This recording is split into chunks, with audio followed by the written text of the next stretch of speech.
Seorang pelaku begal payudara ditangkap usai melakukan aksinya di Jalan Maijen Yusuf Singedekane, Kelurahan Keramasan, Kecamatan Kertapati, Palembang, Kamis 21 April sekitar pukul 10.00 waktu Indonesia Barat.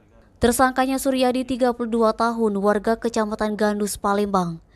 Saat melihat korban berinisial AW, 19 tahun, tersangka langsung memepet sepeda motornya dan dari arah kiri langsung memeras payudara korban.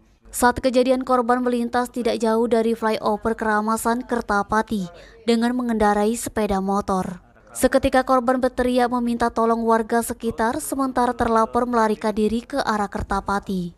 Naasnya melintas dua orang warga yang langsung ikut membantu mengejar tersangka dan akhirnya diserahkan ke Polrestabes Palembang.